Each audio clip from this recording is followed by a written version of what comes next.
பாதைகளை எப்படி நம்ம திரும்பி பார்க்க முடியும்? கடந்து வந்த பாதைகளை எப்படி நம்ம திரும்பி பார்க்க முடியும்? போக வேண்டிய தூரம் வெகு தூரம் இருக்குது. போக வேண்டிய தூரம் வெகு தூரம் இருக்குது. பாதிலே முடிச்சிட்டோம். தீர்க்கதரிசியை பார்த்து சொல்றாரு, எலியாவை பார்த்து சொல்றாரு, கடந்து போக வேண்டிய தூரம் எவ்வளவோ இருக்குது. பாதிலே நீ முடிச்சிட்டியே, பாதிலே முடிச்சிட்டியே. உன்னை கொண்டு நான் செய்ய வேண்டிய காரியங்கள் எவ்வளவோ இருக்குது. ஒரு ராஜாவை உன்னுடைய ஸ்தானத்தில் ஒரு தீர்க்கதரிசியை அபிஷேகம் பண்ணணும். ஒரு ராஜா இல்லாமல் இருக்கிறோம். இஸ்ரவேல் ஜனங்கள் வேதமும் இல்லை, ஆசாரியனும் இல்லை. ராஜாவை ஏற்படுத்தணுமே. இப்படி இருந்து ஒண்டி இருக்கிறியே, ஒழிச்சு இருக்கிறியே. இதோட முடிஞ்சிருச்சா? செய்த நன்மைக்கு நீ நன்றி சொல்ற. இதுதான் உன்னுடைய வாழ்க்கையா என்று சொல்லி பிதாவாகிய தேவன் தீர்க்கதரிசியை பார்த்து அதே கேள்வியை தேவன் இந்த நாள் நம்ம கீழே வைக்கிறார். இந்த நாளில் வைக்கிறான். நீ போக வேண்டிய தூரம் எவ்வளவோ இருக்குது. பாதியில் நின்றுக்கிட்டு நீ நன்றி சொல்லியே. உன்னை கொண்டு செய்ய வேண்டிய காரியங்கள் இன்னும் எவ்வளவோ இருக்குது. அந்த காரியங்களை எப்படி செய்ய போற, எப்படி அதை உன் மத்தியிலே அதை நான் நிறைவேற்ற போகிறேன் என்று சொல்லி நம்மை படைத்த தேவன் நம்மை குறித்து கவலைப்பட்டு கொண்டிருக்கிறார். நம்மை குறித்து அவளை கவலைப்பட்டு கொண்டிருக்கிறார். டிசம்பர் மாதத்திலே நான் பேசினோம். திருவசனத்தை நீதிமொழிகள் 13:13 எடுத்து பேசணும். திருவசனத்தை அவமதிக்கிறவர் யார் என்று சொல்லி. இன்னைக்கு திருவசனத்தை அவமதிக்கிற கூட்டமாய் நம்ம இருக்கிறோமா? இல்லை, அவருடைய நியமங்களையும் அவருடைய கட்டளைகளையும் கடைபிடிக்கிற மக்களாய் நாம் இருக்கிறோம். தேவன் இந்த நாளிலுமாய், இந்த வருடத்தினுடைய இந்த 2வது வாரத்திலும் தேவனுடைய சன்னிதானத்தில் வந்திருக்கிற உங்களுக்கும் எனக்கும் அவருக்கு இதுவரை எவ்வளவோ நன்மைகளை செய்த தேவனுக்கு நாம் என்ன செய்ய போகிறோம்? இன்னைக்கு எவ்வளவோ கூட்டங்கள் இன்னைக்கு பெருகிக்கிட்டு இருக்குது. எவ்வளவோ கூட்டங்கள் இன்னைக்கு பெருகிக்கிட்டு இருக்குது. எப்படியெல்லாம் தேவன் தம்முடைய ஜனங்களை வழி நடத்தி வருகிறார். இன்னைக்கு ஊழியங்கள் இன்னைக்கு எவ்வளவோ பெருகி கொண்டிருக்கிற இந்த காலகட்டங்களிலே தேவன் தம்முடைய ஜனங்களுக்கு மலை பிரசங்கத்திலே எவ்வளவோ காரியங்களை வெளிப்படுத்தியிருக்கிறார். மலை பிரசங்கத்தில் எவ்வளவோ காரியங்களை சொல்லி இருக்கிறார்.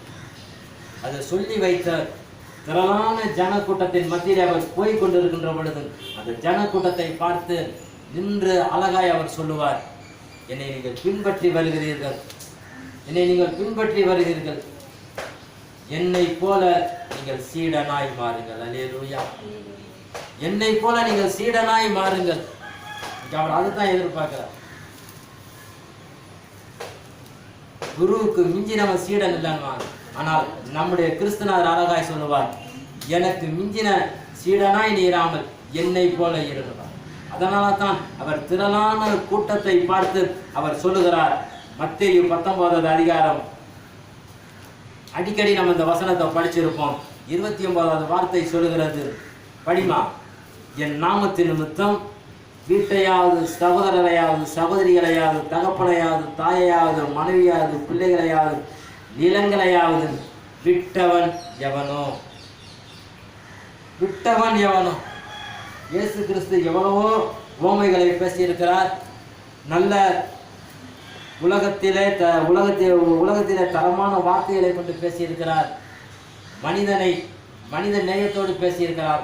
ஆனால் இந்த இடத்திலே அவர் பேசுகின்ற பொழுது அந்த கூட்டத்தை பார்த்து சொல்லுகிறார், விட்டவன் எவனோ. விட்டவன் எவனோ. எவ்வளவு பேரா நின்று இருப்பாங்க, எவ்வளவு பேர் நின்று இருப்பாங்க. இந்த வார்த்தையை அவர் பேசிக்கிட்டு வரப்போ ஒரு 32 வயசு இருக்கும். 32 வயசு. இன்னும் ஒரு வருஷத்துல அவருடைய ஊழிய காரியமாக முடிய போகுது. இந்த 32 வயசு இளைஞனான இயேசு ஒரு யூத கூட்டத்தை, ஒரு முழு சமுதாயத்தை பார்த்து விட்டவன் எவனோ.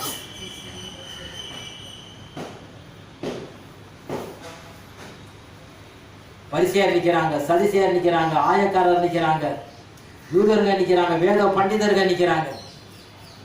இவர்களை காட்டிலும் நம்மளை மாதிரி கைம்பெண்கள் நிற்கிறாங்க, விதவைகள் நிற்கிறாங்க, நோயுற்றோர் நிற்கிறாங்க, தொழுநோயாளி நிற்கிறாங்க. அவர்கள் மத்தியில விட்டவன் எவன்? யாருங்க போய் நின்று இருப்பா? யாரு போய் நின்று இருப்பா? ஆண்டவரே, நான் விட்டுட்டு வரேன், என்னை நீ ஏத்துக்கன்னு சொல்லு. ஏத்துக்கன்னு சொல்லி யாரா போய் நின்று இருப்பாங்களா? விதவிதமான ஊழியங்கள். இன்னைக்கு ஒரு ஊழிய ஸ்தாபனத்துக்குன்னு போனா அவங்களுக்கு தனி யார, இவரு ஒரு கடித ஊழியங்க, இவங்க பத்திரிக்கை ஊழியங்க, இவங்களுக்கு அந்த ஊழியம் இந்த இன்னைக்கு ஊழியங்க இன்னைக்கு பிரபலம் அடைஞ்சு போய்கிட்டே இருக்குது ஒழிய. ஆனால் இந்த நவீன காலத்திலே விட்டவன் எவனோ? வேதத்துல எவ்வளவோ காரியங்களை பேசிக்கிட்டு வரோம், எவ்வளவோ காரியங்களை பார்த்துக்கிட்டு வரோம். இந்த விட்டவன் எவனோல நீங்க நிற்பீங்களா? நான் நிற்பேன். கடந்த நாட்களில் இந்த வார்த்தைகளை எடுத்து யோசனை செய்து கொண்டு இருக்கின்ற பொழுது பயமா இருக்குது. இன்னைக்கு ஜனங்கள் இன்னைக்கு ஆசீர்வாதத்துக்கும் அதுக்கும் இதுக்கும் வர்றாங்க. இன்னைக்கு தேசத்துல எழுப்புதல் வரணும், தேசத்துல தரிசனம் வரணும், அது வரணும், இது வரணும், எல்லாமே ஜனங்களுக்கு சொல்லிக்கிட்டு இருக்கிறான். ஆனால் விட்டவன் எவனும்? யாரா அந்த விட்டவன்ல யார் நிற்க போறா? அவர் நியாயாதிபதியாய் வரப்போகிறார். அல்லேலூயா. அவர் நீதி அரசராய் வரப்போகிறார். இந்த நீதி அரசராய் வருகின்ற பொழுது அந்த நீதி அரசர் உங்களை என்னையும் பார்த்து, எனக்காய் விட்டவன் எவனோ, எனக்காய் விட்டவன் எவனோ பாருங்க.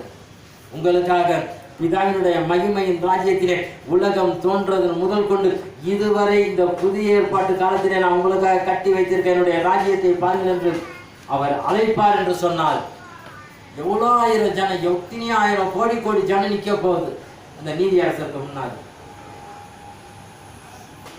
நெருப்புல மாண்டவன், நீர்ல கப்பல்ல மாண்டவன், விமானத்துல மாண்டவன், கடல்ல மாண்டவன், தற்கொலை செஞ்சவன், எல்லாருடைய ஆணி அங்க வந்து நிக்க போகுது. பரிசுத்தவான்களுடைய ஆணியும் அந்த அங்க நிக்க போகுது. அப்போ நீதி அரசர் நம்மளை பார்த்து கேட்கின்ற பொழுது, விட்டவன் எவன்? நிப்போமா? நம்ம நிப்போமா? நம்ம நிப்போமா? அற்புதம் செய்யறோன்றோம், அதிசயம் செய்யறோன்றோம். இதெல்லாம் வந்து சரீரத்தினுடைய ஒரு வெளிப்பாடு. இதெல்லாம் ஒரு சரீரத்தினுடைய வெளிப்பாடு. நம்முடைய சரீரத்தினுடைய வெளிப்பாடை தேவன் நமக்கு செய்தி மூலியமாவோ ஒரு பரிசுத்தமான மூலியமா இது காட்டுறது. இந்த பூமியில இதோட நின்று போயிடும். அடுத்த படிக்கு நாம் ஏறி போக வேண்டும். அடுத்த படிக்கு நாம் ஏற போக வேண்டும். அடுத்த படிதான் விட்டவன் எவன்? நீ அற்புதம் பார்த்துட்ட, அதிசயத்தை பார்த்துட்ட, என் நாமத்துல எல்லாத்தையும் நீ பார்த்துட்ட, இதையெல்லாம் விட்டுட்டு அடுத்தது சீடனாய் நீ என்னோடு வருவாய், சீடனோடு வருவாயா?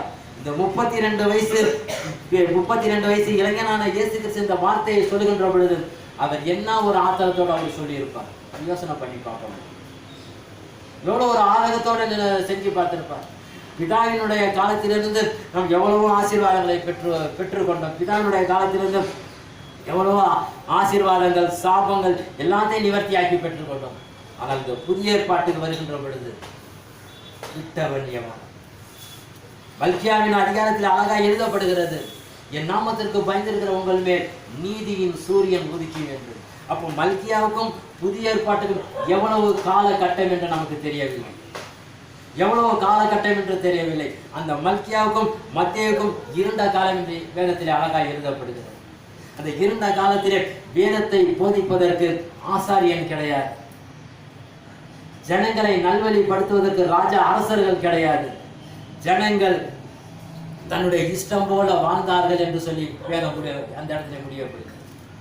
ஆனால் ஒரே ஒரு மல்கியா ஒரு தரிசனத்தை சொல்கிறார், அவருடைய நாமத்திற்கு பயந்திருக்கிற உங்கள் மேல் நீதியின் சூரியன் உதிக்கும். அல்லேலூயா. நீதியின் சூரியன், அந்த நீதியின் சூரியன் உதிப்பதற்காகத்தான் ஜனங்கள் காலகாலமாய் காத்திருந்தார்கள். அந்த நீதியின் சூரியனை பார்ப்பதற்கு தான் ஜனங்கள் காலங்காலமாய் யுக யுகமாய் அவர் எப்போ வருவார், எப்போ வருவார், எப்போ வருவார்னு வந்தாங்க. அவர் கன்னியின் வயிற்றிலே ஏசாயாவுடைய தரிசனத்தின்படி பிறந்த இந்த இயேசு கிறிஸ்து வளர்ந்து 32 வயசிலே பேசிய ஒரு வார்த்தை தான் விட்டவன் எவனோ, விட்டவன் எவனோ. அந்த விட்டவன் எவனோ அவர் இயேசு கிறிஸ்துக்கு இந்த பூமியில வாழ்ந்து இருக்கின்ற பொழுது எவ்வளவோ கன்னி பெண்களை பார்த்திருக்கலாம், எவ்வளவோ வாலிப பெண்கள் அவர் பின்னால சுத்தி இருக்கலாம். எதுக்குமே மதிமயங்காத இயேசு கிறிஸ்து அவர் அழகா எழுதுகிறார், விட்டவன் எவனும். படித்து பார்ப்போம். லூக்கா நற்செய்தியினுடைய புஸ்தகம், லூக்கா நற்செய்தியினுடைய புஸ்தகம் 19வது அதிகாரம். இந்த இடத்துல ஒரு விட்டவனை பற்றி அழகாய் எழுதப்படுகிறது. 26வது வார்த்தை இப்படியா எழுதப்படுகிறது. அதற்கு அவன், உள்ளவன் எவனும் உள்ளவன் எவனுக்கும் கொடுக்கப்படும், இல்லாதவனிடத்தில் உள்ளதும் எடுத்துக்கொள்ளப்படும் என்று உங்களுக்கு சொல்லுகிறேன். 19:8 படிங்க. 19:8 படிங்க. சகேயு நின்று கர்த்தரை நோக்கி, ஆண்டவரே, என் ஆஸ்திகளில் பாதியை ஏழைகளுக்கு கொடுக்கிறேன். நான் ஒருவனிடத்தில் எதையாகிலும் அநியாயமாய் வாங்கினது உண்டானால் நாளத்தனையாய் திரும்ப செலுத்துகிறேன் என்றான். அல்லேலூயா, அல்லேலூயா. இந்த அதிகாரங்களை நாம் படித்து பார்த்திருப்போம். இன்றைக்கு ஒரு ரட்சிப்பு வேண்டும் என்று சொன்னால் இந்த சகையை தான் சொல்லுவாங்க. ஒரு ஆசீர்வாதம் வேணும்னா இந்த சகையை தான் சொல்லுவாங்க. ஆனா சகையு மாதிரி நான் வாங்கினதெல்லாம் நான் கொடுத்துட்டேன்னு சொல்லி யாரும் சொல்ல மாட்டாங்க. அல்லேலூயா. சகையு மாதிரி நான் வாங்கினதெல்லாம் நான் கொடுத்தேன்னு சொல்லி யாரும் சொல்ல மாட்டாங்க, எந்த ஊழியக்காரும் சொல்ல மாட்டாங்க. ஆனால் இந்த சகையு யார்? இந்த சகையு யார்? ஏற்கனவே அந்த எரிகோவினுடைய நகர வீதிகளிலே இயேசு கிறிஸ்து நடந்து வந்து கொண்டு இருக்கிறார். 32 வயசான இயேசு கிறிஸ்து நடந்து வந்து கொண்டு இருக்கிறார். இது யோசுவாவினுடைய காலத்திலே படித்து பார்க்க வேண்டும் என்று சொன்னால் இந்த எரிகோ சபிக்கப்பட்ட ஒரு பூமி. படித்து பார்ப்போமே. யோசுவாவினுடைய புஸ்தகம் 6வது அதிகாரம் 26வது வசனம் இப்படியாய் சொல்கிறது. யோசுவாவினுடைய புஸ்தகம் 6:26. அக்காலத்திலே யோசுவா இந்த எரிகோ பட்டணத்தை கட்டும்படி எலும்பு மனுஷன் கர்த்தருக்கு முன்பாக சபிக்கப்பட்டிருந்த கடவன்.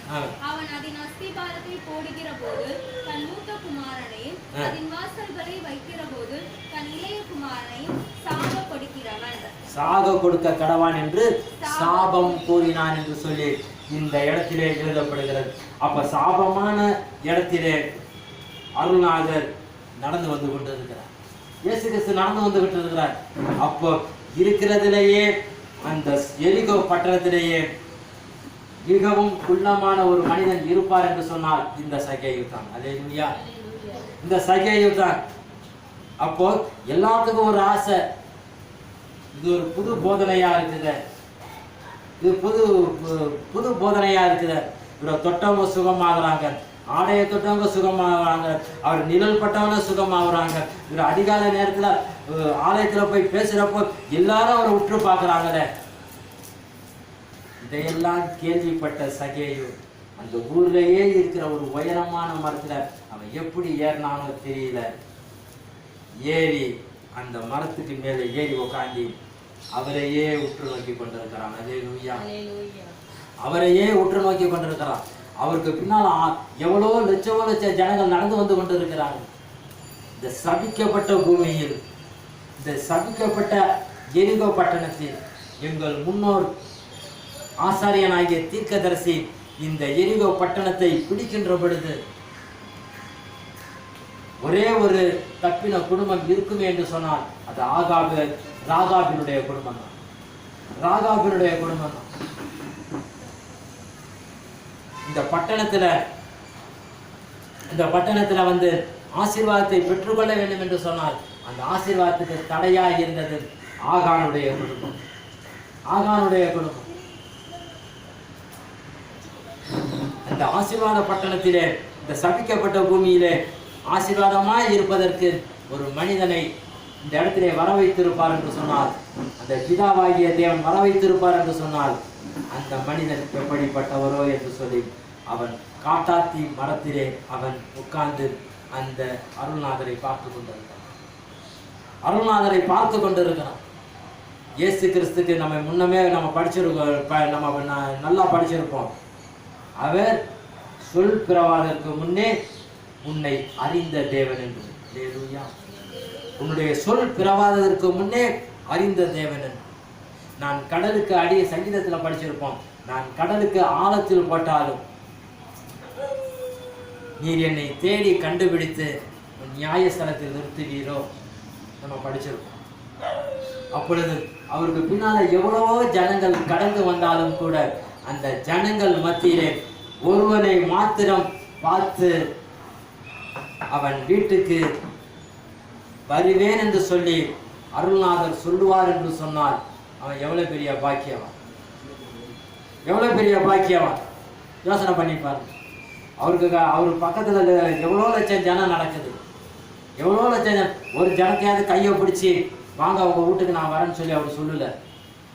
இவங்கிட்ட மாத்திரம் வந்து அண்ணாந்து பார்த்து சக்கேயுவே இறங்கி வா, சக்கேயுவே இறங்கி வா. அவன் அழகாய் சொல்கிறான் 6வது வசனத்தில், சீக்கிரமா இறங்கி சந்தோஷத்தோடு அவரை அழைத்து கொண்டு போனான்.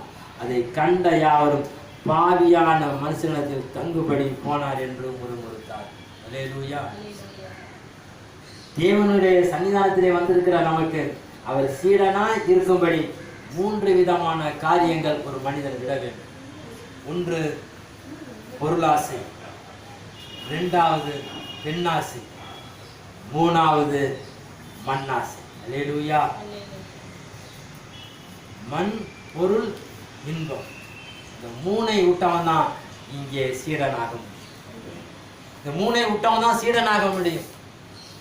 அதனாலதான் இந்த இயேசு கிறிஸ்து அவ்வளோ 1000 ஜனங்களை பார்த்து சொல்லுகிறார், அவ்வளோ 1000 ஜனங்களை பார்த்து, உங்களில் இந்த இயேசு கிறிஸ்து மேல் குற்றம் உண்டென்று உங்களில் யார் சொல்ல முடியும்? அல்லேலூயா.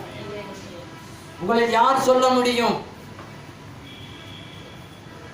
அவர் மேல் குற்றம் சொல்ல முடியுமா? ஏன்னா அன்னைக்கு இருந்த நீதி அரசர்கள் வேணா அவர் மேல குற்றம் சொல்லலாம், ஆனால் அது குற்றம் இல்லை, அது குற்றம் இல்லை. எல்லாருமே கவுந்து போனார். ஆனால் இவன் மாத்திரம் சீடனாய் மாறுவதற்கு அழகாய் ஓடி போகிறார், அழகாய் ஓடி போகிறார். இந்த இடத்தில் அழகாய் எழுதப்படுகிறது. எப்படி எழுதப்படுகிறது என்று சொன்னால், இயேசு அவனை 9 இயேசு அவனை நோக்கி, இன்றைக்கு இந்த வீட்டுக்கு ரட்சிப்பு வந்தது, இவனும் ஆபிரகாமின் குமாரனாக இருக்கிறார். வேதத்திலே தேவன் புதிய ஏற்பாட்டிலே சொன்ன பெயர்கள் ரொம்ப ரொம்ப குறைவு. 4 நற்செய்தியிலுமே பழைய ஏற்பாட்டினுடைய பெயர்களை சொன்ன வார்த்தைகள் குறைவு. ஆபிரகாமை சொல்லுவார், நாகமானை சொல்லுவார், சாலமோனை சொல்லுவார், லோத்தை சொல்லுவார். 4 பேருமே முக்கியமானவங்க, 4 பேருமே முக்கியமானவங்க. ஆனால் பழைய ஏற்பாட்டில் சொல்லாத இந்த சக்கேயுவை புதிய ஏற்பாட்டிலே சொல்லுவார் என்று சொன்னால், அப்போ பழைய ஏற்பாட்டை படித்தவனாய் இருந்திருப்பான் இந்த சக்கேயு. அல்லேலூயா. பழைய ஏற்பாட்டினுடைய ரகசியங்களை தெரிந்திருக்கவனா இருப்பான். அந்த ஊரிலேயே மிகப்பெரிய ஒரு மக்களை பயமுறுத்திய மனிதன் என்று எழுதப்படுகிறது. வரி தண்டுபவன் என்று எழுதப்படுகிறது, வரி தண்டுபவன் என்று எழுதப்படுகிறது. அப்ப யார் யார்கிட்ட அவன் காசு வாங்கி இருப்பான்? யார் யார்கிட்ட அவர் காசு வாங்கி இருப்பார்? இன்னைக்கு சாதாரண ஒரு ஃபைனான்ஸுக்காரன்ட்ட நம்ம காசு வாங்கிட்டேன்னு சொன்னாவே அவன் நம்மளை என்ன சொல்லுவான்? அடிமை மாதிரி வரட்டுவான். இன்னைக்கு தரேன், நாளைக்கு தரேன், எப்போ தான் தருவேன், இல்லை உன் வீட்டில் இருந்து எனக்கு ஏதாவது கொடு. அது மாதிரி சக்கேயு மக்களை மிரட்டி ஆட்களை வைத்து சம்பாதிச்சிருப்பான். ஆனால் இந்த சக்கேயு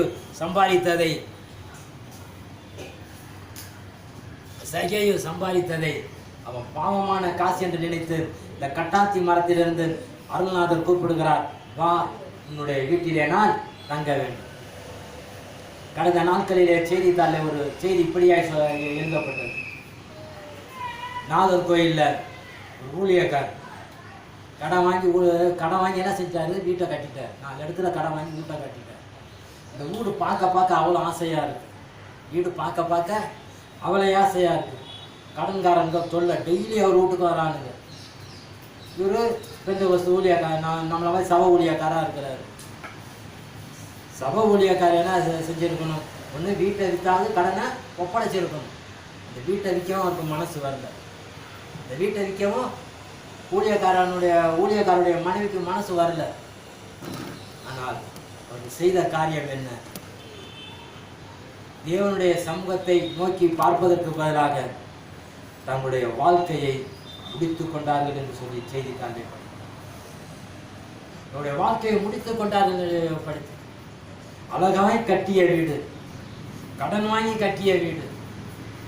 இந்த கடன் அடைக்கிறதுக்கு நம்ம எவ்வளோ வாக்கு தத்தங்கள் எவ்வளோ நம்ம படிக்கிறோம். ஒரு வாக்கு தத்தம் கூட அந்த ஊழியக்காரனுக்கு தெரியாத போச்சு. அடுத்த கட்டம் என்னன்னு யோசிக்க முடியாத போச்சு. விலை மதிப்பில்லாத உயிரை ஒரு கடனுக்காக அவர்கள் முடித்தார்கள் என்று சொல்லி கடந்த நாட்களில் தினமலர் பத்திரிகையில் அழகாக இருந்தது. இதுதான் ஒரு ஊழியக்காரனுடைய முடிவா? அவர் படிச்சிருப்பாருல்ல இதை, மத்தேயு 19 அதிகாரம் கடைசி அதிகாரம் படிச்சிருப்பாருல்ல? படிச்சிருக்க மாட்டாரா? நிச்சயம் படிச்சிருப்பார். படித்தவர் அவருடைய ஆசை எதுல இருந்துச்சு? அவருடைய ஆசை எதுல இருந்துச்சு? மருந்த குடிச்சு சாவரத்துக்கும் தற்கொலை செஞ்சுக்கிறதுக்கு தான் தேவன் உங்களை என்னை தெரிந்து கொண்டார். இதுதான் ஒரு ஊழியக்காரங்களுடைய வேலையா? அந்த செய்தியை படிக்கின்ற பொழுது மிகவும் கஷ்டமா இருந்துச்சு.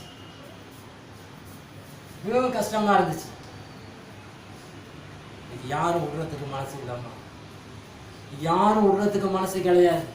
எவ்வளவு பெரிய ஊழியரா இருந்தாலும் சரி, சின்ன ஊழியரா இருந்தாலும் சரி, விசுவாசியா இருந்தாலும் சரி, கிறிஸ்தவம் என்பது இந்த கலியுக காலத்திலே இது ஒரு போதனையா தான் போய் ஊழியர் இன்னைக்கு கடைபிடிப்பதற்கு ஆளை அவர் தேடிக்கொண்டிருக்கிறார்.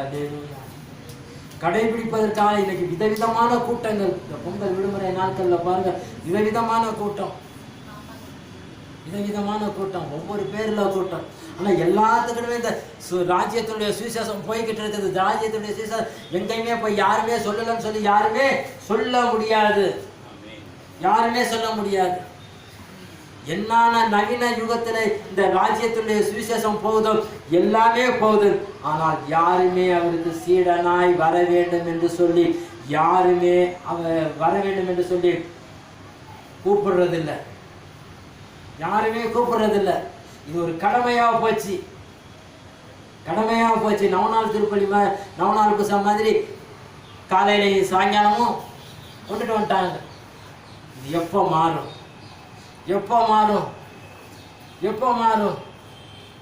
சகேயு மாதிரி அந்தரங்க சீடனாய்.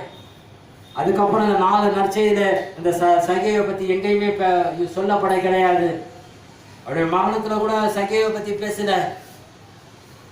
ராபோஜத்துல கூட அவரை பத்தி அவர் அங்க நிக்கல. இந்த சகேயு அவருக்கு அந்தரங்க சீடனாய் மாறிவிட்டான். அல்லேலூயா.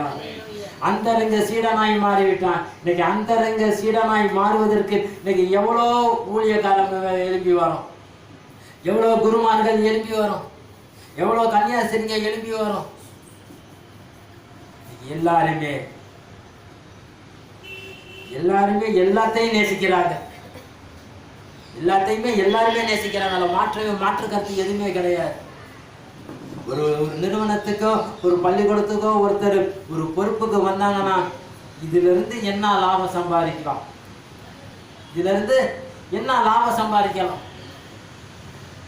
இன்னைக்கு அப்படிதான் இன்னைக்கு போயிருச்சு. இது ஊழியமா வேதனையா இருக்கிறது. இன்னொரு வெறுத்த ஒரு சீடனை குறித்து படித்து பார்ப்போம் என்று சொன்னால் 2 ராஜாக்களுடைய புஸ்தகம் 5வது அதிகாரம் 15வது வார்த்தை இப்படியா எழுதப்படுகிறது. 2 ராஜாக்களுடைய புஸ்தகம். அப்பொழுது அவன் தன் கூட்டத்தை தேவனுடைய மனுஷனிடத்துக்கு திரும்பி வந்து அவனுக்கு முன்பாக நின்று, இதோ இஸ்ரவேலில் இருக்கிற தேவனை தவிர பூமி எங்கும் வேறு தேவன் இல்லை என்பதை அறிந்தேன். அல்லேலூயா. இது யாருங்க சொல்றது? ஒரு புறஜாதியான ஒரு ராஜா சொல்றான். புறஜாதியான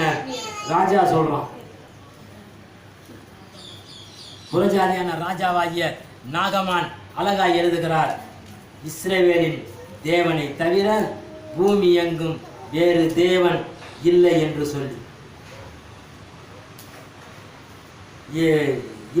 சொல்லி அழகாய் எழுதப்படுகிறது. எதற்காக இந்த நாகமான் வந்தார் இந்த இடத்துல? எதற்காக இந்த நாகமான் வந்தார்? எதற்காக இந்த இடத்துல நாகமான் வந்தார்? இந்த நாகமானுடைய உடம்பு பூரா குஷ்டம் பிடிச்சிருந்தது. அவர் உடம்பெல்லாம் குஷ்டமாக இருந்தது. இந்த நாகமான் வீட்டில் பொண்ணு இருந்துச்சு, தங்கம் இருந்துச்சு, வெள்ளி இருந்துச்சு. சீரியாவினுடைய படை தளபதி என்று எழுதப்படுகிறது. சீரியா என்பது பெரிய ஒரு நாடு. அந்த நாட்டினுடைய தளபதிக்கு குஷ்டம். இந்த குஷ்டத்தை போக்குவதற்கு யாரால முடியல. அப்போ இந்த குஷ்டத்தை சுமந்து சுமந்து ஒவ்வொரு நாளும் வேதனைப்பட்டு கொண்டிருக்கிற இந்த நாகமான் வீட்டுக்கு தான் அடிமை பெண்ணாகிய ஒரு சிறு கைம்பெண் வருகிறார். ஒரு சிறு கைம்பெண் வருகிறார். இந்த சிறு கைம்பெண் வந்து அழகாய் சொல்லுவார். எப்படி சொல்லுவார் என்று சொன்னால், எப்படி சொல்லுவார் என்று சொன்னால், எங்களுடைய எருசலேம் சமாரியாவிலே ஒரு தீர்க்கதரிசி இருக்கிறார். அந்த தீர்க்கதரிசிகிட்ட நம்முடைய தளபதியை நீங்கள் போக சொல்லுங்க. அவர் சிரியாவிலேயே மிகப்பெரிய பணக்காரர்.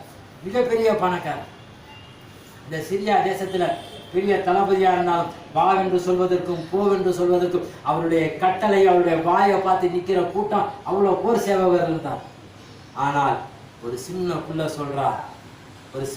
சொல்றா, அவர் வீட்டுக்கு நாடு கடத்தப்பட்ட புள்ள சொல்றா, எங்கள் சமாரியா தேசத்திற்கு உங்களுடைய தீர்க்கதரிசியை, உங்களுடைய தளபதியை அனுப்புங்கள் என்று சொல்ல. அப்படி இதுவரைக்கும் யாருடைய வார்த்தைக்கும் கீழ்ப்படியாத இந்த நாகமான் இந்த சின்ன புள்ள சொன்ன உடனே அவனுடைய பரிமாணையில தான் கூட்டிக்கிட்டு அவன் அழகாய் சமாரியாவுக்கு வருகிறான். சமாரியாவுக்கு வருகின்ற பொழுது அந்த ராஜா கிட்ட போய் கடிதத்தை கொடுக்கிறான். கடிதத்தை கொடுக்கின்ற பொழுது அந்த ராஜா அவன் அதிகாரம் உள்ள ராஜாவாக இருந்தும் இவனை குஷ்டத்தை குணமாக்கக்கூடிய ராஜா அல்ல. அல்லேலூயா. அவன் அதிகாரம் உள்ள ராஜாவாக இருந்தாலும் இவனுடைய குஷ்டத்தை குணமாக்கக்கூடிய ராஜா இல்லை. அப்பொழுது தீர்க்கதரிசிகிட்ட வருகின்ற பொழுது அந்த ராஜா அழகாய் சொல்லுவான். எப்படி சொல்லுவான் என்று சொன்னால், அவனுடைய ஊழியக்காரன் சொல்லுகிறான். எப்படி சொல்லுகிறான்? அதே 13வது வார்த்தை சொல்கிறது. ஊழியக்காரன் சமீபித்து வந்து அவனை நோக்கி, தகப்பனே, அந்த தீர்க்கதரிசி ஒரு பெரிய காரியத்தை செய்ய உனக்கு சொல்லி இருந்தால் அதை நீ செய்வீர் அல்லவோ? போய் அவனை அடிச்சுட்டு வா, அவனை அடிச்சுட்டு வா, அந்த பட்டணத்துல குண்டை போடு, அவனை எதிரி நாட்டு படை அப்படின்னா நீ போய் செய்வல்ல. அப்பொழுது தான் நாகமான் சிந்தித்து பார்க்கின்றான்.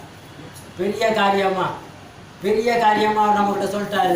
சின்ன காரியம் தானே, இந்த யோர்தான்ல தானே போய் முழுகு என்று சொன்னார். அல்லேலூயா. இந்த யோர்தான்ல தானே போய் முழுகு என்று சொன்னார். இது பெரிய காரியமா?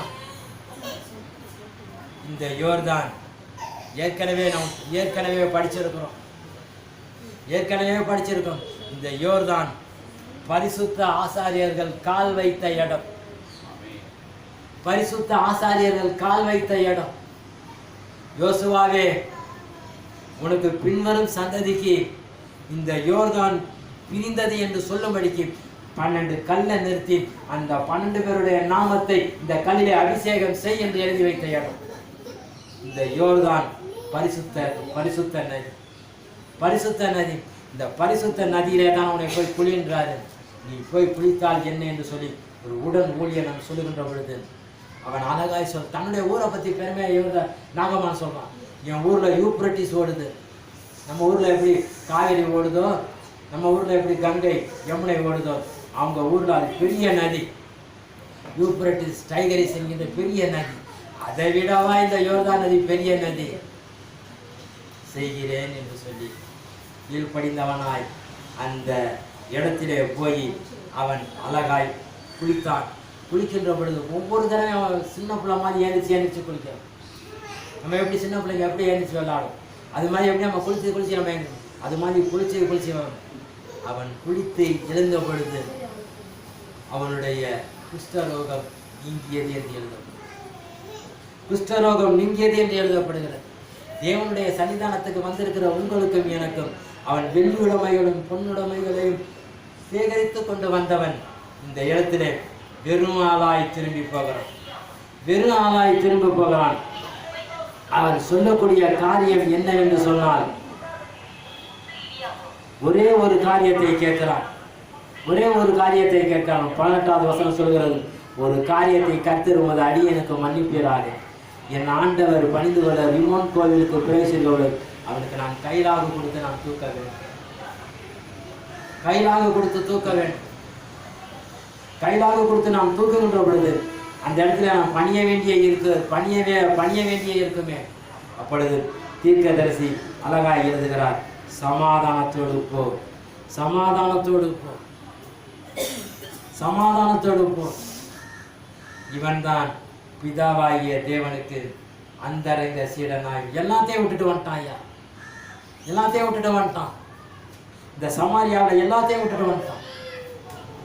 சிரியாவிலிருந்து எல்லாத்தையும் விட்டுட்டு வந்துட்டான். சிரியாவிலிருந்து எல்லாத்தையும் விட்டுட்டு இந்த தீர்க்கதரிசியாகிய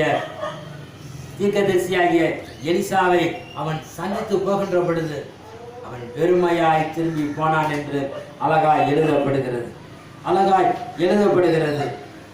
அப்பொழுது எலிசாவை அவனிடத்தில் ஆள் அனுப்பி, நீ போய் யோர்தானில் 7 தரம் ஸ்நானம் பண்ணும், அப்பொழுது உன் மாமிசம் மாறி நீ சுத்தமாவா என்று எழுதும்.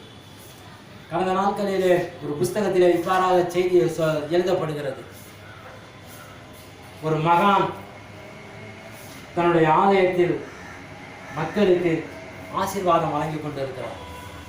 ஒரு மகான் ஆசீர்வாதம் வழங்கி கொண்டிருக்கிறார். அந்த மகானுக்கு எத்தனை வயசுல? அவர் 11 வயசுல சன்னியாசம் கொண்டவர். 11 வயசுல சன்னியாசம் கொண்டவர். 11 வயசுல தான் வாலிபம் எழும்புகிறது என்று எழுதப்படுகிறது. 11 வயசுல இருந்த அவன் 15 வயசுல ஒரு நல்ல திடகாத்திரமான இளைஞன். அவன் 25 வயசு வரைக்கும் இரும்ப கூட தன்னுடைய காலத்தில் வாழ்க்கக்கூடிய வாலிபன். ஆனால் இந்த சன்னியாசிக்கு 11 வயசுல சன்னியாசம் கொடுக்குறாங்க. அந்த சன்னியாசத்துக்கு அவரும் உடன்பட்டவராய் நான் இதை ஏற்றுக்கொள்கிறேன் என்று சொல்லி இந்த வாலிபன் வருகிறான். அவன் ஆலயத்திலே தரிசனம் பார்க்கின்ற வரக்கூடிய மக்களுக்கு தீர்த்தங்கள், பூக்கள், பூஜைகளுக்கு தேவையான எல்லா ஆசீர்வாதங்களையும் வழங்கி கொண்டிருக்கிறான். அப்பொழுது ஒரு ஏழை பெண்மணி கடந்து வருகிறார். அவளுக்கு ஆசை, தன்னுடைய ஒரு பிள்ளைக்கு ஒரு நல்ல இடத்துல சம்பந்தம் வந்திருக்குது, நான் விட்டு விடுவானோ எனக்கு பயமா இருக்குது ஐயான்னு சொல்லி அந்த மகானுடைய காலில் விழுகிறப்போ அந்த மகான் சொல்வார், நீ எங்கம்மா இருக்கிறேன்னு கேட்ட. நான் மயிலாப்பூர்ல இருக்கிறேன் சாமி. மயிலாப்பூர்ல இருக்கிறியா? மயிலாப்பூர்ல இருக்கிற சந்தோஷம், மயிலாப்பூர்ல இருக்கிற அந்த கபாலீஸ்வரர் ஆலயத்துக்கு போமா. இந்த ஏழை பெண்மணி இந்த ஆலயத்துக்கு போகிறார். எல்லா பிரகாரத்தை சுற்றி வருகிறார். அவள் கண்ணுக்கு தெரிகிறது. ஆனால் அந்த குடும்பத்தை இந்த பொண்ணை சம்மந்தம் பண்ண போற என்ன கேட்கலாம், நீ எங்களுக்கு எதுவுமே நீ செய்ய வேணாம், பிள்ளைக்கு ஒரே ஒரு வைர மூக்குத்தி போடும். வைர மூக்குத்தி, அவள் பிராமின் குடும்பம், வைர மூக்குத்தி போடு, எங்களுக்கு அது போதும், எங்களுக்கு வேற ஒன்று வேணும். நான் எங்கேயா போவேன் வைர மூக்குத்தி. ஆனால் சம்பந்தத்தை விடுறதுக்கு எனக்கு மனசு இல்லை. நல்ல பயலாக இருக்கிறான், நல்ல சம்பாரிச்சு போடக்கூடிய நல்ல வருமானம் வரக்கூடிய பயலாக இருக்கிறானே, மகானே எனக்கு ஒரு ஆசீர்வாதத்தை நீ தர மாட்டீரா என்று சொல்லி அந்த ஏழை பெண்மணி கண்ணீரோடு மகானுடைய காலில் விழுறப்போ இந்த மகான் அழகாய் தன்னுடைய தரிசனத்திலே பார்த்து சொல்கிறார், நீ போ, ஆலயத்தை சுத்தி வா, அந்த இடத்துல உனக்கு தேவையானது கிடைக்கும். அல்லேலூயா, உனக்கு தேவையானது கிடைக்கும். இவ்வளோ ஆலயத்தை சுற்றி வரா, எல்லா பிரகாரமும் சுற்றி வந்து ஆராதனை செஞ்சுக்கிறான். பிரகாரம் சுற்றி வரப்போ அந்த இடத்துல அவ எதை நினைச்சி வந்தாலோ அந்த இடத்துல ஒரு சின்ன வைர மூக்குத்தியும் 2 வளையலும் தங்க வளையலும் கிடைக்கும். வைர மூக்குத்தியும் தங்க வளையலும். ஆனா அந்த பிரகாரத்துல 1000 பேர் சுத்தி போறாங்க. வச்சவன் 1000 பேர் சுத்தி போறாங்க. யாரு கண்ணே அது தென்படல, இந்த பிள்ளைக்கு மாத்திரம் அது தென்படுது. ஆனாலும் இவருடைய உள்ளுறுதியை பொறுத்தது ஏற்கனவே பிறருடைய பொருளுக்கு ஆசைப்படாது, களவு செய்யாதே என்று சொல்லி எனக்கு சின்ன வயசுலேருந்து எவ்வளவோ பிறருடைய உடைமைக்கு ஆசைப்படாதே என்றெல்லாம் சொல்லி இருக்கிறாங்களே. நான் எடுக்கிறதா வேணாமா, எடுக்கிறதா வேணாம், கை போகுது கை எடுத்து வச்சுக்கிறான், கை போகுது கை எடுத்து வச்சுக்கிறான். நம்மளை சுற்றி முற்றி யாராவது பார்த்துட்டு நம்மளை வந்து முந்தானையை பிடிச்சி தர நிறுத்துட்டு போவாங்களோ. ஒரு கட்டத்தில் அந்த பொருளை அவன் எடுத்துடலாம். எடுத்துட்டு நேராக வீட்டுக்கு போகல, இந்த மகான்கிட்ட போகிறான். அந்த மகான்கிட்ட போகிறான். அந்த மகான் சிரிச்சுக்கிட்டே கேட்குறாரு, ஆலயத்துக்கு போனி ஏதாவது கிடைச்சிச்சா, ஆலயத்துக்கு போனி ஏதாவது கிடைச்சா? அவர் கண்ணீரோடு சொல்லுகிறான், மகானே மகானே, நான் ஆலயத்துக்கு போனேன், இது கிடைச்சிச்சு, நான் வீட்டுக்கு கூட போகல, உங்ககிட்ட தான் கொண்டுட்டு வரேன். ஏற்கனவே இந்த ஆலயத்தில் இந்த வயிறு முகத்தையும் 2 வலையிலையும் விட்ட ஒரு குடும்பம் அந்த மகானுடைய சன்னிதானத்தில் வந்து நிற்கிது. மகனுடைய சன்னிதானத்தில் வந்து நிற்கிது. இவங்க எதுக்காக வந்து நிற்கிறாங்க? காணாம போச்சு, எப்படி போச்சு. ஆனால் இவன் எடுத்துகிட்டு வந்து கண்ணீரோடு நிற்கிறார். அப்போ அவங்கள பார்த்து சொல்கிறாரு, இதைத்தான் மகானே நாங்கள் தேடிட்டு இருந்தோம்.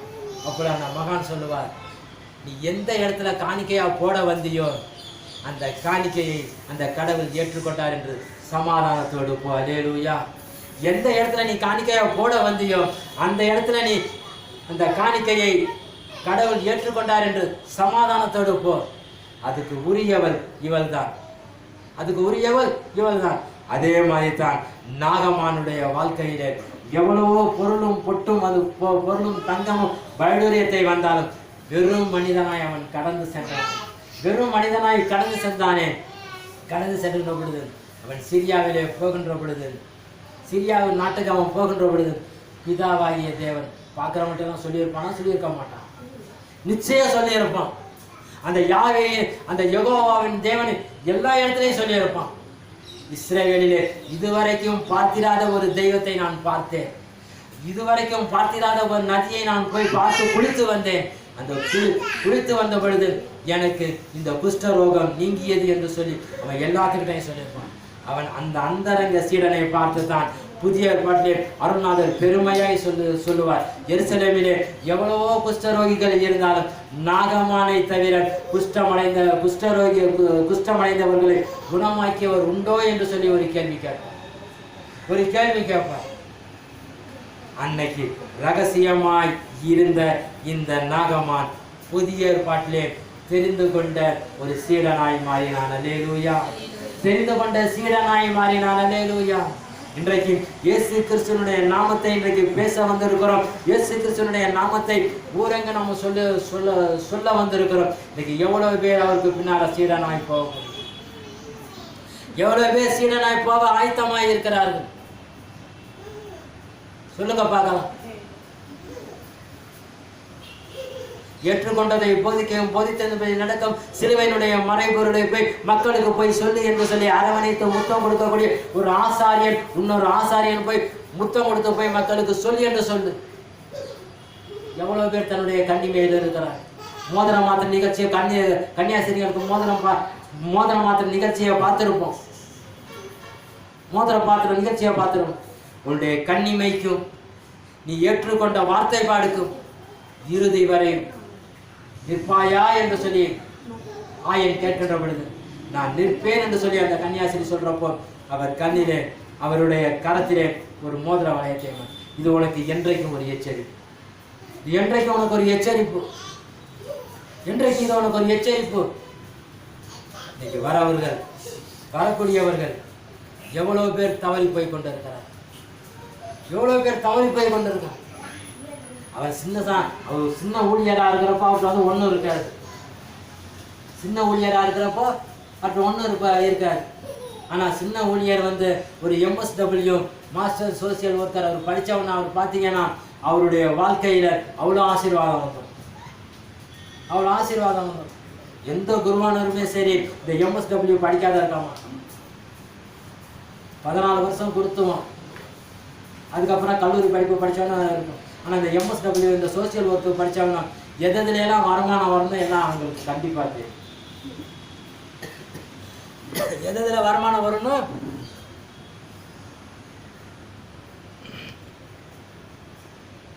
கண்டிப்பாகவே தெரியும்.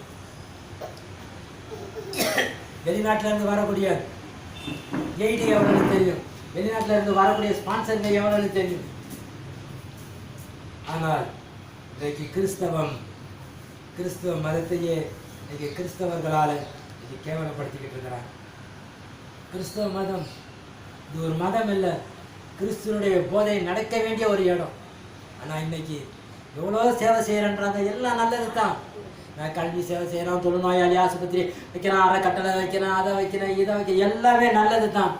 ஆனாலும் ஆனாலும் ஆனாலும் நீ செலவு செய்கிறதா இருந்தால் உன்னுடைய வீட்டை வித்து, உனக்குன்னு உள்ள ஒரு சொத்தை வித்து நீ ஊழியம் செய்.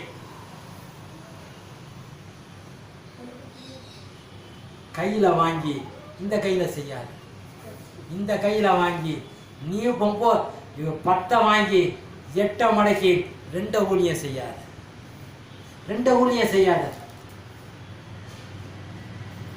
2 ஊழியம் செய்யாது. அதனால தான் நம்ம 2 ஊழியம் செய்யறதுனால தான் நமக்கு மேல போன வாரம் நம்ம படித்து பார்த்தது மாதிரி உங்களை தாமே சோதித்து அறிந்து கொள்ளுங்கள், உங்களை தாமே சோதித்து அறிந்து கொள்ளுங்கள், சோதித்து அறிந்து கொள்ளுங்கள் என்று சொன்னவர், சோதித்து அறிந்து இந்த பாத்திரத்தில் கைய வைங்க என்று சொன்னவர். சோதனை இல்லாம இன்னைக்கு கடமையாவும் வெறுமையாவும் பாத்திரத்தில் கை வைக்கிறபடினால தான், இந்த 2 வச்சு நம்ம ஊழியம் செய்யறதுனால தான் நமக்கு மேல கொடிய ஆக்கினைகள் வருது, சாபங்கள் வருது, நோய்கள் வருது, துன்பங்கள் வருது, வேதனைகள் வருது, மீள முடியாத கண்ணீர்கள் நம்மை சூழ்ந்து கொண்டு இருக்கிறது. 10ஐயுமே எடுத்து 10ஐயுமே நான் செலவுப்பட்டேன், 1 இல்லைன்னு சொல்லி பாருங்க, நிச்சயம் ஆசீர்வாதம் வரும்.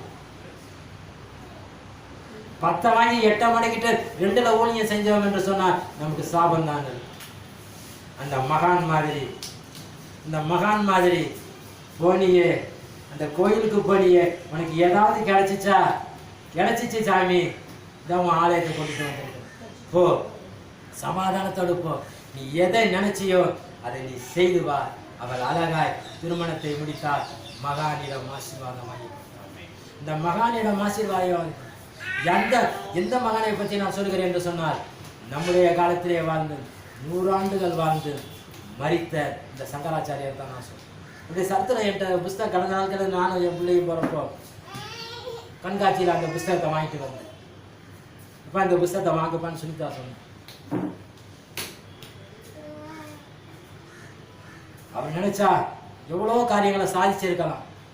கடைசி வரைக்குமே 2 வேட்டி துண்டு வெட்டியோட தான் தன்னுடைய மரணத்தை தழுவினார். நம்ம பூமியில் எவ்வளோ அவரை பற்றி கேள்விப்பட்டிருக்கோம். கெட்டதை தான் சொல்லியிருக்காங்க, ஆனால் நல்லதை யாருமே சொல்லல. ஒரு தீர்க்கதரிசியானவன், ஒரு சீடனானவன் முற்காலத்தை அறிந்தவனாய் இருக்க வேண்டும். அந்த சீடனுக்கு எந்த இடத்துல போய் அந்த இடத்துல வைரமுக்கு எப்படி இருக்குன்னு எப்படி தெரியும், வளையல் எப்படி இருக்குன்னு எப்படி தெரியும். இவர் இந்த கைம்பெண்ணுடைய கண்ணீர் ஒரு தரிசன பார்வைக்கு அந்த மகானை அழைத்து சென்றார். இந்த கைம்பெண்ணுடைய கண்ணீர் ஒரு தரிசன, இவருக்கு எப்படியாவது இவ கண்ணீரை நாம் போக்க வேண்டும். இவ்வளோ வறுமையில வந்து நிற்கிறார். இந்த சங்கராமணத்தில் எவ்வளோ உதவி செஞ்சிருக்கா, எவ்வளோ செய்கிறா. ஆனால் இவளுடைய கண்ணீரை போக்குறது இல்லையே. கடவுள்கிட்ட வேண்டி அந்த மகான் போக்கின மாதிரி இந்த நாகமான் அழகாய் இருந்து போகிறான். இஸ்ரவேலில் இப்பேற்பட்ட தேவனை தவிர வேறு ஒருவரும் இல்லை என்று சொல்றார். இந்த சீரியாவில் போய் அவர் எல்லாத்துக்கிட்டையும் சொல்றாரு. எல்லாரும் நாகமானை பார்த்து கேட்குறாங்க. இதுவரைக்கும் நாகமான் நடந்து வந்த நடை வேற, ஆனால் இப்பொழுது நடக்கிற நடை வேற. அல்லேலூயா. இதுவரைக்கும் அந்த தொழுநோயை மறைச்சி நடந்திருப்பான். ஆனால் இன்னைக்கு கம்பீரமாய் நடந்து வருகிறான். அந்த ராஜ சிம்மாசனத்துக்கு கம்பீரமாய் நடந்து வருகிறான். ராஜா கூட சீரியா ராஜா பார்த்து கேட்பார், இதுவரைக்கும் நீ இப்படி நடந்து வந்திய நாகமான், நீ இப்படி நடந்து வரைய என்ன காரணம்? அவன் இஸ்ரவேலின் நதியை பற்றி சொல்லியிருப்பான், யோர்தான் நதியை பற்றி சொல்லியிருப்பான், தீர்க்கதரிசியை பார்த்து சொல்லியிருப்பான். இந்த காலை பொழுதிலே ஆசீர்வாதங்களுக்கு பதிலாக நான் உன்னுடைய சீடனாய் நான் மாறுவேன். இன்னைக்கு சீடனாய் மாறுவேனா இன்னைக்கு ஜனங்கள் சொல்வதற்கு இன்னைக்கு ஜனங்க வரத்துக்கு இன்னைக்கு ரொம்ப பேர் தயக்கம். ஜனங்களுக்கு ரொம்ப பேர் தயக்கம். உனக்கு காரு தரேன், உன்னை ஆசீர்வாதத்தை தரேன், உன் பொண்ணுக்கு மாப்பிள்ளையை தேடி தரேன், உன் வறுமையை போக்குறேன், அதை எல்லாம் நல்லது தான். எல்லாம் சரீரத்தோட இந்த முடிஞ்சு போயிடும். எல்லாம் சரீரத்தோட வாசப்படியோட முடிஞ்சு போயிடும். நித்தமும் அவருடைய வாசல்படியிலே நித்தம் இழுத்திருந்து, அவருடைய வாசல்படியிலே நித்தமும் இழுத்திருந்து என் ராஜா எப்பொழுது எனக்கு கதவை திறப்பாரோ அந்த ராஜாவுடைய சிம்மாசனத்தை நான் பார்த்து, ராஜாவே உனக்கு ஸ்தோத்திரம் உண்டாவதாக, எனக்காக ஏற்படுத்தி வைத்திருக்கிற அந்த சின்ன சிங்காசனத்தை எனக்கு காட்டும் நம்ம சொல்றப்பதான் ராஜா நம்ம மேல் மகிமைப்படுவார். இந்த ராஜா நம்ம மேல் மகிமைப்படுவார். நீதிமொழிகளுடைய புஸ்தகம் 30வது அதிகாரம். இவன் பொருளை விட்டவன், இந்த நாகமான் பொருளை விட்டவன், சகேயு பொருளை விட்டவன். நீதிமொழிகள் பொண்ணை விட்டவனை பத்தி பெண்ணை விட்டவனை பத்தி அழகாக எழுதப்படும். நீதிமொழிகளுடைய புஸ்தகம் 30வது அதிகாரம். நீதிமொழியுடைய புஸ்தகம் 30வது அதிகாரம்.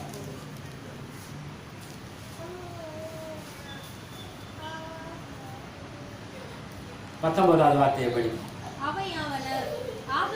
கழுகினுடைய வழியையும் கண்மலையின் மேல் பாம்பினுடைய வழியையும் நடுக்கடலில் கப்பலுடைய வழியையும் ஒரு கன்னிகையை நாடிய மனுஷனுடைய வழியுமே.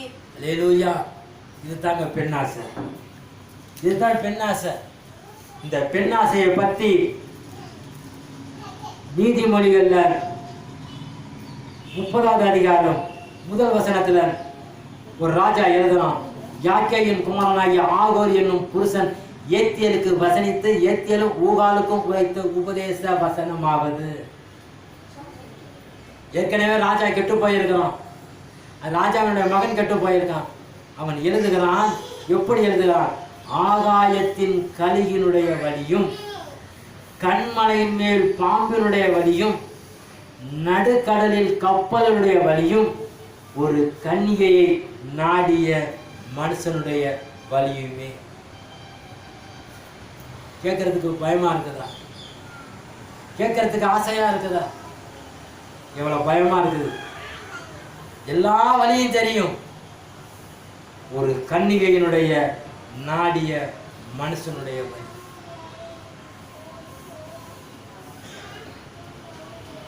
ஒரு கன்னியை நாடிய மனுஷனுடைய வழி. எவ்வளவு ஊழியங்கள் எவ்வளவு ஊழியங்கள் இந்த பெண்களாலவே எவ்வளவு ஊழியங்கள் தடை போயிருக்கு நல்லாவே தெரியும். அதை சொல்லணும், பேசணும் அவசியம். அதை நம்ம செய்தியில சொல்லணும் அவசியம் கிடையாது. எல்லாருடைய மனசாட்சிக்கு நல்லாவே தெரியும் நான் எதுல கெட்டு போயிருக்கிறேன். மதிமயங்கி எவ்வளவு பெண்கள் எவ்வளவு ஊழியக்காரர்கள் மயக்கி வீணாக்கி இருக்காங்க பெண்களுக்கும் தெரியும். அதன் மூலியமாய் ஆள் இல்லாமல் தன்னுடைய விலாசங்களை விட்டு தங்களையே மாய்த்து கொண்ட ஊழியக்காரர்களுக்கும் தெரியும். இதுல நம்ம எதுல இருக்கிறோம்? பிரசங்கினுடைய புஸ்தகம் 2வது அதிகாரம் 10-11 எடுத்து படிமா. பிரசங்கினுடைய புஸ்தகம் 2வது அதிகாரம் 10-11. என் கண்கள் இச்சித்தைகள் ஒன்றையும் நான் அவைகளுக்கு தடை பண்ணவில்லை.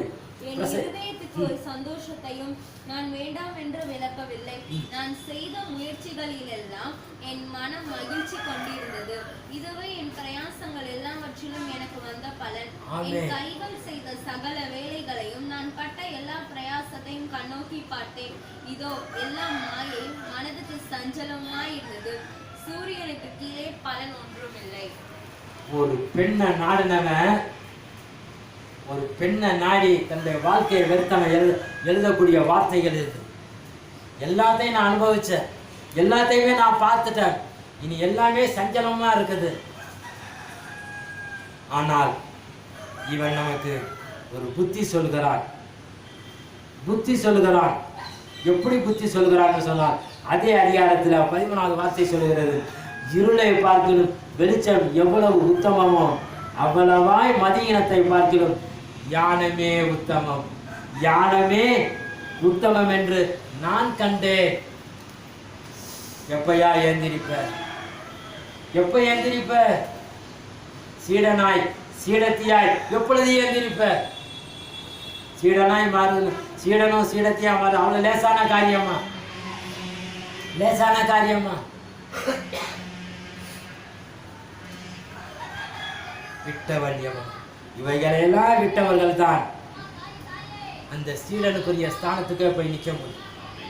இவர்களெல்லாம் விட்டவன் தான் அந்த சீடனுக்குரிய ஸ்தானத்துக்கே போய் நிற்க முடியும். நீதிமொழிகள் கடைசி அதிகாரத்தில் பெண்களால் ஆசீர்வாதங்கள் சொல்லப்படுகிறது.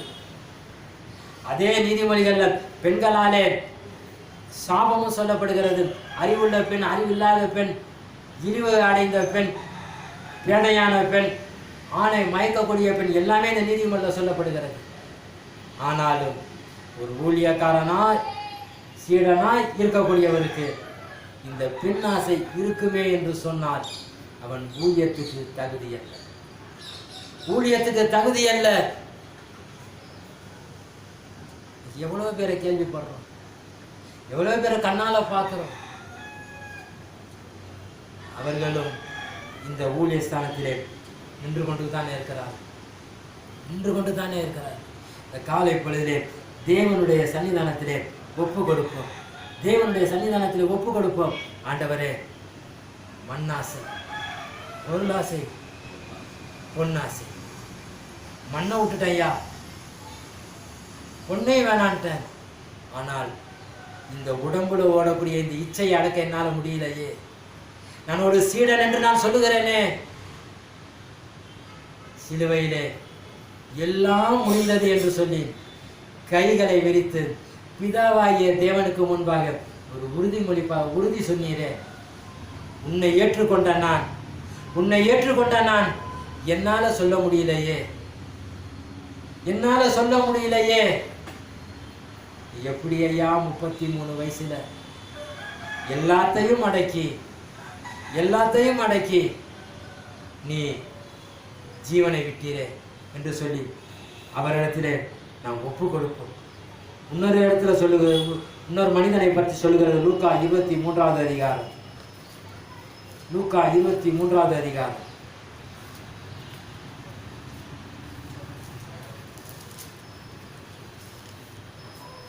50-51.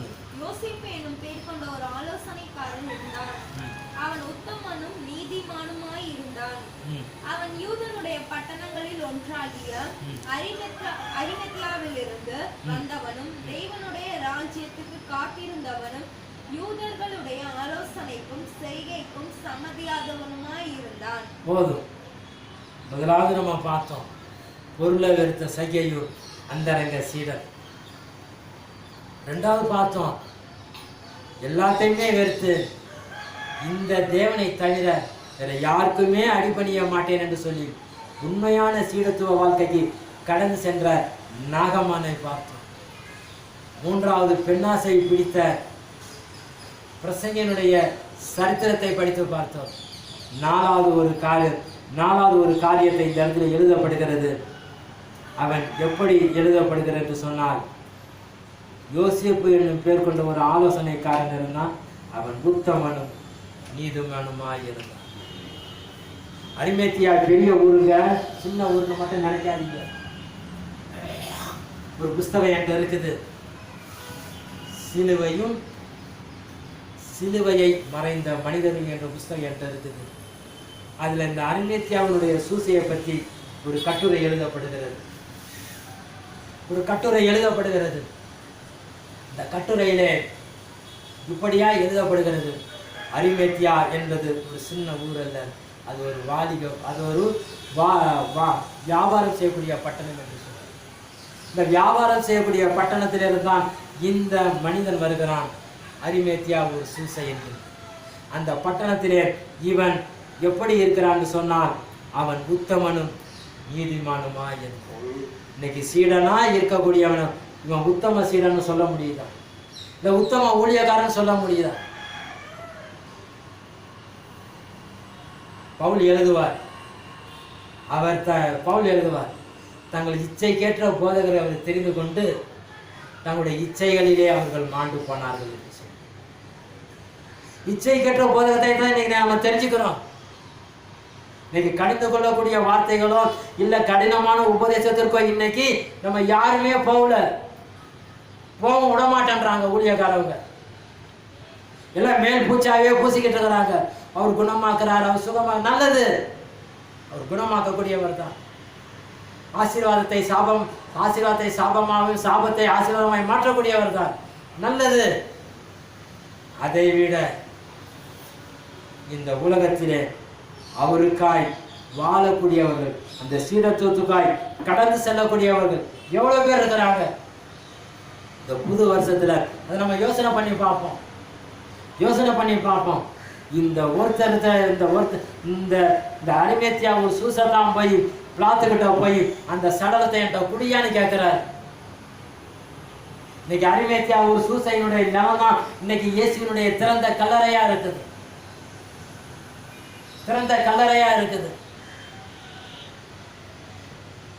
அந்த கல்லறைகளை போய் இன்னைக்கு ஆராதனை நடத்தி கொண்டு வருகிற ஒவ்வொரு பரிசுத்தவான்களும் ஒவ்வொருடைய ஆசாரியர்களும் ஒரு புதிய வல்லமை எனக்கு கிடைத்ததே என்று சொல்லி வருகிறார். அப்போ இந்த அரிமேத்தியா ஒரு சூசை எப்படி அந்த இயேசுவை பார்த்திருப்பார்? ஆனால் யோவான்ல எழுதுவார், இவர் அந்தரங்க சீடன் என்று சொல்லி எழுதப்படுவார். இன்னைக்கு இயேசு கிறிஸ்துவாய் அந்தரங்க சீடனும் சீடத்தையும் அவர் தேடி இன்னைக்கு சபைகள் மத்தியிலே உலாவி கொண்டு இருக்கிறார். அந்த அந்தரங்க சீடனை பார்த்துத்தான் அவர் ஒரு நாள் கூப்பிடுவார். ஒரு நாள் நிச்சயமாய் தேவனுடைய ராஜ்யத்திலே சகேயு போயிருப்பார், நாகமான் இருந்திருப்பார், இந்த யோசேப்பு இருந்திருப்பார். இந்த யோசேப்பு அங்க இருப்பார், நான் விசுவாசிக்கிறேன். அதனால தான் எபிரேயருடைய 12வது அதிகாரத்தில் எழுதப்படுகிறது.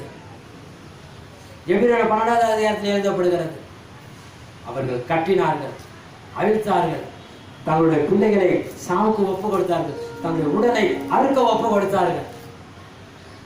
இன்னைக்கு மகான்களுடைய திருநாள், மகான்களுடைய நவநாட்கள், மகானுடைய அற்புதமாக இன்னைக்கு நம்ம சொல்லி அவங்கள வச்சுதான் இன்னைக்கு என்ன செய்யணும், இன்னைக்கு சம்பாதிக்கிறோம். இன்னைக்கு நடக்கக்கூடிய திருவிழாவெல்லாம் பாருங்க, கட்சியை விட மோசமாக போச்சு, கட்சி அரசியலை விட மோசமாக போச்சு. இன்னைக்கு அவங்க வாழ்ந்த வாழ்க்கைக்கு ஒரு தூசியாவது நம்ம வாழ்றோமா? நினைச்சு பார்ப்போம். திருநாளுக்கு பஞ்சமா, நவநாளுக்கு பஞ்சம், எதுக்கு பஞ்சம்? இன்னைக்கு அவங்க பேரை சொல்லித்தான் இன்னைக்கு காணிக்கை பொட்டியை இன்னைக்கு ரொப்பிக்கிட்டு இருக்கிறாங்க. அவங்களுடைய பேரை சொல்லித்தான் இன்னைக்கு சம்பாரிச்சுக்கிட்டு இருக்கிறாங்க கல்வி நிறுவனம். யாரும் இழந்து போனதை தேடவும் மீட்கவுமே வந்த இயேசு கிறிஸ்து கிடையாது. யாருமே நோக்கி பார்க்கறது கிடையாது. இந்த அந்தரங்க சீடனாய் இருந்த இந்த யோசேப்பின் இடத்திலிருந்து தான் ஒரு மகான் உயிர்த்தெழுந்து இன்னைக்கு நம்மளை பார்த்து சொல்கிறார், இதோ திறந்த வாசலை நான் வைத்திருக்கிறேன், இந்த திறந்த வாசலுக்குள் யார் வருவதற்கு தடையாய் இல்லாமல் சீடத்துவ வாழ்க்கைக்கு இந்த ஆசைகளெல்லாம் விட்டவன் எவனோ அவன் கடந்து வரும்படிக்கு அந்த தேவனிடத்திலே, ஆண்டவரே இந்த இடத்திலே நாங்கள் கடந்து வரும்படிக்கு எங்களுக்கு நல்ல ஒரு அறிவை கொடுத்திருக்கிறீர், போதகத்தை கொடுத்திருக்கிறீர். இவ்வளவும் படித்தும் நாங்கள் மதி இழந்த பட்டணம் போல, செவுறு இழந்த வீடு போல, யானம் இழந்த மடையனே போல நாங்கள் வாழ்ந்து கொண்டிருக்கிறோமே. இந்த சமுதாயத்தை நீ உற்று நோக்கி பார்க்க மாட்டீரா என்று எழுந்து நிற்போம். ஆண்டவரே எங்களுக்கு இந்த யானத்தை தான் 8 காரியத்தை சொல்லியிருக்கிற ஐயா, 8 காரியத்தை சொல்லியிருக்கிற 8 காரியத்தை நாங்கள் 8 காரியத்தையும் இந்த 4 மனிதர்களிடத்தில் நாங்கள் பார்த்திருக்கிறோம் ஐயா. 4 மனிதரிடத்திலிருந்து பார்த்திருக்கிறோம். இவர்களெல்லாம் எங்களுக்கு படிப்பினையா இருக்கிறார்கள் ஐயா. ஆனால் எவ்வளவு காலையா நாங்கள் பார்த்து கேட்டுக்கிட்டே இருக்கிறது, வாங்கி தான் கொடுத்துக்கிட்டே இருக்கிறாங்க, வாங்கி தான் மக்கள்கிட்ட கொடுங்கன்னு சொல்லி வாங்கி போட்டுக்கிட்டு இருக்கிறாங்க. ஆனால் தங்களுக்குரியதை எடுத்து கொடுப்பதற்கு ஆள் இல்லை. எவ்வளோ குருக்கள் இருக்கிறாங்க, எவ்வளோ குருக்கள் இருக்கிறாங்க. அந்த குருக்கள் சின்ன ஒரு 1500 சதுரடியாக இருந்தாலும் எனக்குரியதை கொடு, எனக்குரியதை கொடு. எப்பா நீ தான் சாமியாரா போயிட்டியப்பா, என்கிட்ட இருந்து நீ எதிர்பார்க்காத, என்கிட்ட இருந்து எதிர்பார்க்காத. எங்க அப்பா விட்டு இடம் தானே, அப்பா எனக்கு எப்படியான கொடுத்து தானே ஆகணும், உன்னை படிக்க வச்சா அதுக்கெல்லாம் அதெல்லாம் செஞ்சுக்க, ரைட், எனக்குரியதை நீங்க கொடுங்க. அதை விற்று அந்த குருக்கள் ஆசாரியன் கையில கொடுத்து இதை எவ்வளவோ ஏழை கைமென்களுக்கும் ஏழை ஜனங்களுக்கும் வீடு வாசல் கொடுத்து எவ்வளோ நல்ல பேர் இருக்கிறாங்க, எவ்வளோ நல்ல பேர் இருக்கிறாங்க. எல்லாருமே குற்றவாளிகள் என்று யாரையும் நம்ம தீர்மானிக்க முடியாது, தீர்மானத்துக்கு வரவும் முடியாது. இந்த அந்தரங்க சீரனை போல இந்த அந்தரங்கமாய் வாழ்ந்து கொண்டிருக்கிறவர்களுக்காக என் தேவனுடைய பாதங்களை நான் முத்தம் செய்கிறேன், என்னுடைய தேவனுடைய பாதங்களை நான் முத்தம் செய்கிறேன். அறிவில்லாத பிண்டம் போல இருக்கக்கூடிய எங்களுக்கு நல்ல அறிவுள்ள வார்த்தைகளை உங்களுக்கு கொடுத்திருக்கிறீரே என்று சொல்லி அவரிடத்தில் ஒப்பு கொடுப்பான். இஸ்ரவேலே என் ஜனமே இடறிட வேண்டாம், யெகோவா உன் தெய்வமானால் ஏது பயம் வேண்டாம். இஸ்ரவேலே என் ஜனமே இடறிட வேண்டாம், யெகோவா உன் தெய்வமானால் ஏது பயம் வேண்டாம். செங்கடலில் பலி திறந்த சீயோன் நாயகனே, செங்கடலில் பலி திறந்த சீயோன் நாயகனே, பங்கமின்றி பாலைவனத்தில் பாதுகாத்தாரே, பங்கமின்றி பாலைவனத்தில் பாதுகாத்தாரே. இஸ்ரவேலே என் ஜனமே இடறிட வேண்டாம், யெகோவா உன் தெய்வமானால் ஏது பயம் வேண்டாம்.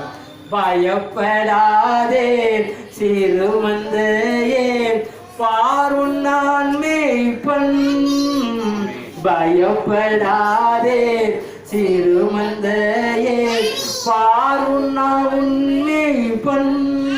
திகையாதே மனம் கலங்காதே, உன் தேவன் தினம் காப்பே. திகையாதே மனம் கலங்காதே, நான் உன் தினம் காப்பே.